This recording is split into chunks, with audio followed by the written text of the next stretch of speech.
teman-teman semua, perkenalkan nama saya Victoria Mahul. Di sini saya akan membahas mengenai materi tentang parasit.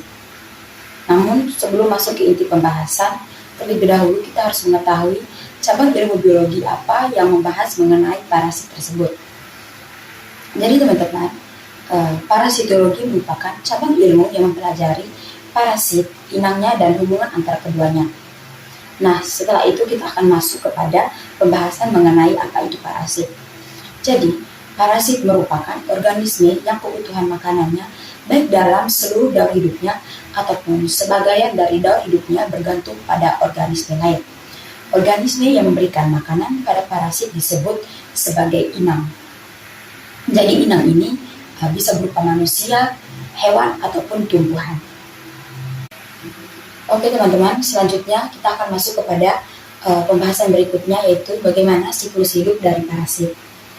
Jadi, parasit membutuhkan inang untuk berkembang biak, sehingga siklus hidup dari parasit melibatkan beberapa jenis hospes atau tuan rumah yang berperan penting dalam perkembangan dan penyebaran parasit. Berikut ada 3 hospes yang berperan dalam proses penyebaran dan perkembangbiakan parasit. Yang pertama, hospes definitif adalah tuan rumah yang menjadi tempat bagi parasit untuk mencapai bentuk dewasa dan melakukan reproduksi seksual. Seperti contohnya manusia sebagai hospes definitif bagi parasit Plasmodium yang menyebabkan terjadinya penyakit malaria. Yang kedua, reservoir host atau hospes cadangan. Hospes cadangan adalah hewan yang dapat menjadi tuan rumah bagi parasit dan mempertahankan populasi parasit bahkan ketika hospes definitif tidak tersedia lagi. Contohnya seperti anjing sebagai hospes cadangan bagi parasit Leishmania yang menyebabkan leishmaniasis. Lalu yang ketiga, intermediate host atau hospes perantara. Jadi hospes perantara adalah hewan yang menjadi tuan rumah bagi parasit pada tahap awal perkembangannya sebelum parasit mencapai bentuk dewasa. Contohnya seperti siput sebagai hospes perantara bagi parasit fasciola yang menyebabkan fasciculiasis.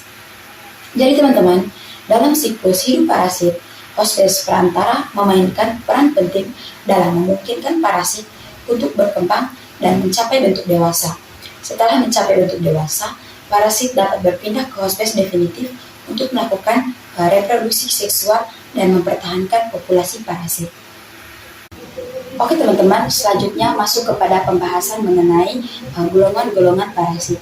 Jadi golongan-golongan parasit berdasarkan klasifikasinya terdiri dari 3 bagian. Yang pertama, helminthologi. Jadi helminthologi ini merupakan golongan-golongan cacing parasit. Golongan-golongan cacing parasit ini seperti cacing pita, cacing kait, cacing tambang, dan cacing hati.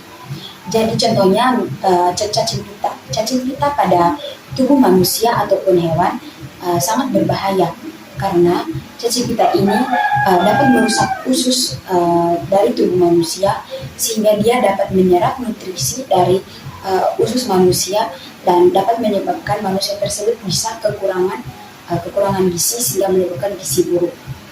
Lalu yang kedua, protozoologi. Jadi protozoologi ini cabang ilmu yang mempelajari mengenai protozoa, yaitu organisme eukariotik. Jadi eukariotik ini yaitu organisme yang mempunyai inti sel, yaitu yang bersel satu. Contoh parasit protozoologi yaitu Plasmodium yang dapat menyebabkan penyakit malaria. Lalu yang ketiga ada entomologi. Jadi entomologi ini merupakan golongan-golongan yang mempelajari tentang serangga, termasuk serangga yang berperan sebagai vektor penyakit. Contoh parasit entomologi yaitu nyamuk yang dapat menyebabkan penyakit malaria, dengue atau Zika. Lalu yang kedua lalat. Lalat ini dapat menyebabkan penyakit leishmaniasis. Oke, selanjutnya masuk kepada mekanisme penularan parasit. Jadi teman-teman, mekanisme penularan parasit ini melalui berbagai cara yang dapat menularkan kepada makhluk hidup. Yang pertama, melalui kontak langsung. Jadi melalui kontak langsung ini misalnya melalui kontak dengan kulit, seperti pada kutu yang ada di kepala manusia. kutu yang ada di kepala manusia disebabkan oleh manusia yang tidak menjaga kebersihan kulit kepala. Kutu yang ada di kepala manusia akan selalu menghisap darah manusia yang akan bisa menyebabkan penyakit kulit dan bisa menyebabkan nutrisi manusia berkurang. Lalu yang kedua, melalui vektor. Jadi vektor ini bisa berupa nyamuk, lalat, dan kutu yang hinggap di tubuh manusia atau pada makhluk hidup lainnya yang dapat menyebabkan infeksi parasit. Lalu yang ketiga, melalui feses oral. Melalui makanan dan air yang terkontaminasi, parasit akan dengan mudah menyebar dan menginfeksi makhluk hidup lainnya. Lalu yang kedua, melalui kontak dengan feses yang terinfeksi. Seperti parasit Ascaris dan Trichuris dapat menular melalui kontak dengan feses yang terinfeksi. Lalu yang keempat, transplasenta. Jadi, dari ibu ke janin, parasit seperti Toxoplasma dapat menular dari ibu ke janin melalui transplasenta. Jadi, parasit Toxoplasma ini disebabkan oleh infeksi dari hewan-hewan seperti kucing. Lalu yang kelima, melalui transfusi darah. Melalui transfusi darah yang terinfeksi, parasit seperti Plasmodium dapat menular melalui transfusi darah yang terinfeksi. Selanjutnya masuk kepada hubungan antara inang dengan parasit. Jadi teman-teman semua, parasit merupakan spesies yang tidak dapat hidup tanpa inangnya. Mengapa? Karena nutrisi yang diserap oleh parasit berasal dari inangnya dan tempat tinggal untuk berkembang biak parasit yaitu inang. Jadi seperti yang sudah saya jelaskan bahwa inang itu bisa manusia, tumbuhan, dan hewan. Jadi ada 3 simbiosis yang dapat saya jelaskan mengenai hubungan antara parasit dengan inangnya. Yang pertama, simbiosis mutualisme. Simbiosis mutualisme yaitu hubungan antara 2 organisme yang berbeda di mana keduanya saling menguntungkan, seperti lebah dengan bunga. Lebah mendapatkan nektar dari bunga yang dihisapnya, sedangkan bunga dengan cepat melakukan penyerbukan dengan bantuan dari lebah. Yang kedua, simbiosis komensalisme. Jadi, simbiosis komensalisme ini adalah hubungan antara 2 organisme yang berbeda jenis, di mana satu organisme mendapatkan keuntungan dan organisme yang lain tidak mendapatkan pengaruh. Seperti contohnya, simbiosis antara burung dan sapi. Burung mendapatkan makanan dari kutu yang diambil dari sapi tersebut, dan sedangkan sapi tidak terpengaruh oleh burung tersebut yang mengambil kutu dari sapi tersebut. Lalu yang ketiga, simbiosis parasitisme. Jadi simbiosis parasitisme ini adalah hubungan antara 2 organisme yang berbeda jenis, yang dimana yang satunya diuntungkan, yang satunya dirugikan. Seperti contohnya manusia dengan kutu, yang dimana kutu yang hinggap di kepala manusia dapat menyebabkan manusia dirugikan, seperti menyebabkan penyakit kulit dan kehilangan nutrisi. Sedangkan kutu mendapatkan nutrisi dari darah manusia tersebut. Oke, selanjutnya saya akan membahas mengenai dampak parasit. Jadi di sini saya akan lebih khusus menjelaskan dampak parasit pada tubuh manusia.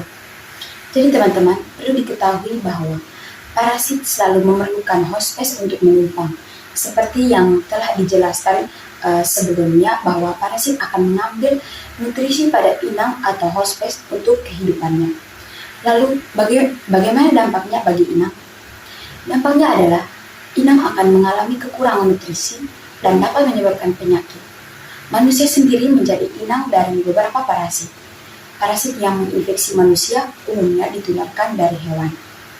Jadi, dampak yang dapat ditimbulkan dari parasit tersebut yaitu yang pertama, gangguan pencernaan dan asimilasi makanan. Gangguan pencernaan ini misalnya kehilangan nafsu makan ataupun kekurangan nutrisi. Lalu yang kedua, pertumbuhan yang buruk. Pertumbuhan yang buruk dapat menyebabkan keterlambatan pertumbuhan, kekurangan berat badan, dan kekurangan tinggi badan. Lalu yang ketiga, cedera sementara atau permanen. Cedera sementara ini dapat menyebabkan kerusakan jaringan pada tubuh manusia. Lalu yang keempat, anemia. Anemia dapat menyebabkan kekurangan sel darah merah dan dapat menyebabkan kehilangan energi akibat oleh infeksi parasit tersebut. Lalu yang kelima, kelelahan kronis. Jadi kelelahan kronis dapat menyebabkan kehilangan kemampuan dari manusia untuk melakukan aktivitas sehari-harinya. Lalu yang terakhir, masalah kulit. Jadi masalah kulit ini bisa berupa gatal-gatal atau ruam-ruam dan bisa juga menyebabkan kelembaban kulit yang tidak biasanya. Oke, yang berikut pencegahan munculnya parasit. Jadi teman-teman, pencegahan infeksi parasit ini sangat mudah dilakukan dengan cara-cara yang sederhana yang biasa kita lakukan, seperti mencuci tangan sampai bersih dengan menggunakan sabun pada air yang mengalir. Lalu yang kedua, makan makanan yang sehat dan bergizi. Lalu yang ketiga, menghindari kontak dengan hewan yang terinfeksi. Kita bisa menggunakan lotion seperti autan untuk menghindari gigitan dari nyamuk. Lalu yang keempat, menjaga kebersihan lingkungan. Menjaga kebersihan lingkungan ini seperti membuang sampah pada tempatnya dan tidak menampung air bekas cucian pada ember-ember sehingga tidak menyebabkan jentik-jentik nyamuk bertebaran. Lalu yang kelima, pengawasan dan edukasi. Jadi edukasi dan pengawasan ini sangat penting untuk meningkatkan sumber daya manusia. Lalu terakhir saya akan membahas mengenai salah satu penyakit yang disebabkan oleh parasit, yaitu penyakit malaria. Jadi proses penularan penyakit malaria melibatkan beberapa tahap dan melibatkan beberapa organisme termasuk nyamuk Anopheles, Plasmodium, dan manusia. Berikut adalah tahap-tahap proses penularan penyakit malaria. Tahap yang pertama, nyamuk Anopheles menghisap darah. Nyamuk Anopheles betina menghisap darah dari manusia yang terinfeksi Plasmodium. Plasmodium yang berada di dalam darah manusia tersebut kemudian masuk ke dalam tubuh nyamuk. Tahap yang kedua, perkembangan Plasmodium di dalam nyamuk. Plasmodium yang berada di dalam tubuh nyamuk kemudian berkembang menjadi bentuk sporozoid. Sporozoid ini kemudian berpindah ke kelenjar ludah nyamuk. Lalu tahap yang ketiga, penularan Plasmodium ke manusia. Ketika nyamuk Anopheles betina menghisap darah dari manusia yang sehat, sporozoid Plasmodium yang berada di dalam kelenjar ludah nyamuk tersebut kemudian masuk ke dalam tubuh manusia.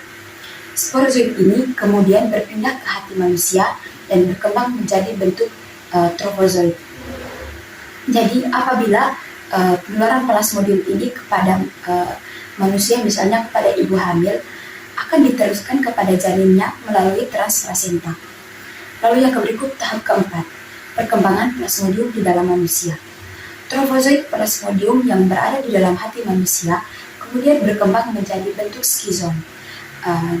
Skizon ini kemudian berpindah ke sel-sel darah merah dan berkembang menjadi bentuk trofozoid kembali. Trofozoid ini kemudian menyebabkan gejala-gejala malaria seperti demam, menggigil, dan sakit kepala. Jadi, faktor-faktor yang meningkatkan risiko penularan malaria yaitu yang pertama, kehadiran nyamuk Anopheles. Nyamuk Anopheles adalah faktor utama penularan malaria. Oke teman-teman, lalu kita akan masuk kepada kesimpulan. Parasit adalah organisme yang hidup di dalam atau di atas inang dan mengambil nutrisi dari inang tersebut. Parasit dapat menyebabkan berbagai dampak kesehatan pada inang. Parasit dapat ditularkan melalui berbagai cara. Pencegahan dan pengobatan yang tepat dapat membantu mencegah dan mengobati infeksi parasit.